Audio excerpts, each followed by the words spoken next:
Nagbabalik ang tanghalan ng kampiyon dito sa TikTok Lock. Ang mananalong kampiyon ay mag-uuwi ng 10,000 pesos. At habang tuloy-tuloy ang kanyang kampyonato, tuloy-tuloy din ang paglaki ng kanyang cash prize.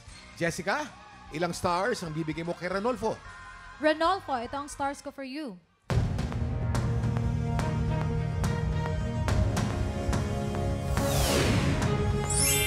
Three stars. Ranolfo, meron kang total of 10 stars. At ilang stars naman ang bibigay mo kay Joseph? Joseph, ito ang stars na bibigay ko sa iyo.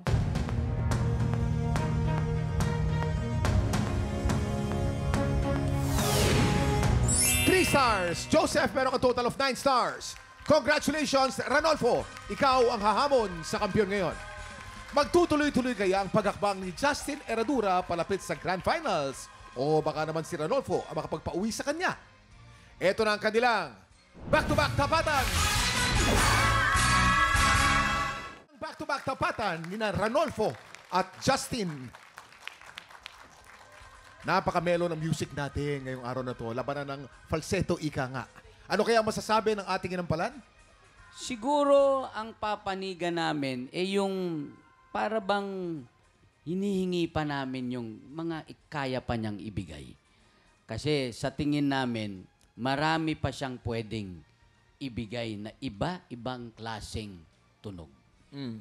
Kaya excited kami na curious kami actually kung ano pa ang pwede niyang maibigay na klase ng interpretasyon sa iba't ibang genre. Maraming salamat rin. Si Justin, marami nang nabigay. Si Ranolfo, marami pang ibibigay. Hindi natin alam sino sa dalawa. Eto na, kilalanin na natin ang ating kampiyon ngayon.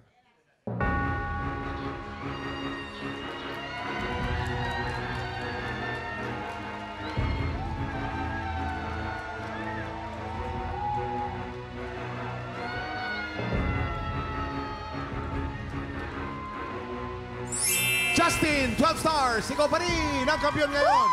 Congratulations! Wow! Grabe yun. Naku, magkano Yes, ng pera ni Justin. Kuya? Kuya? Justin, meron ka ng 60,000 pesos! Wow!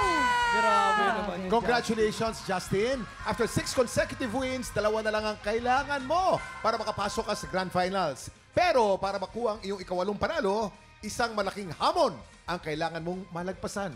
Kung ano yan? Let's watch this.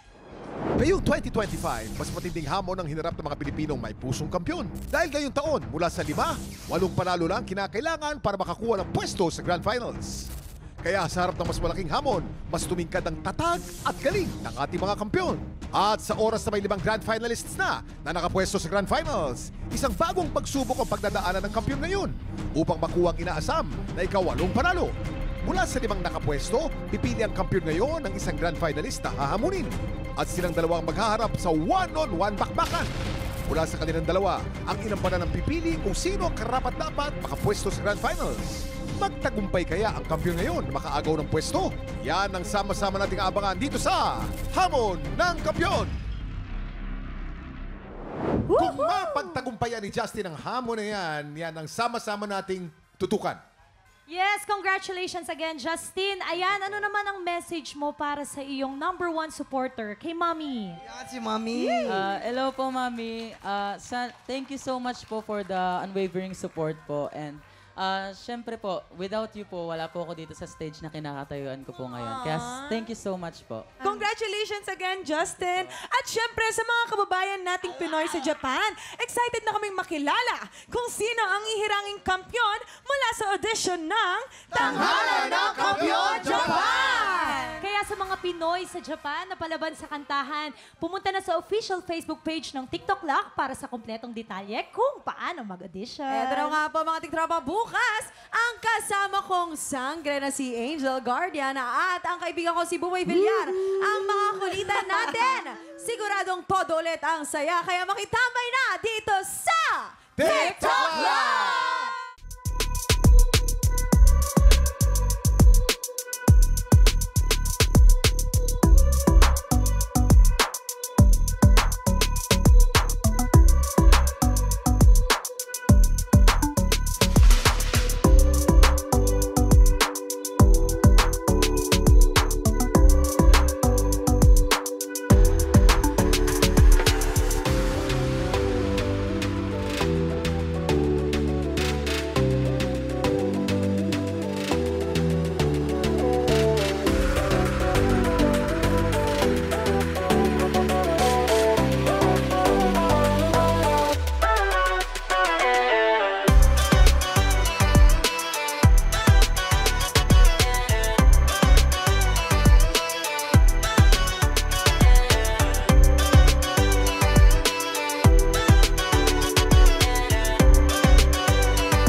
Tropa, pinanood mo hanggang sa dulo itong video na to, very good ka! For more happy time, watch more TikTok Lock videos on our official social media pages and subscribe to GMA Network official YouTube channel.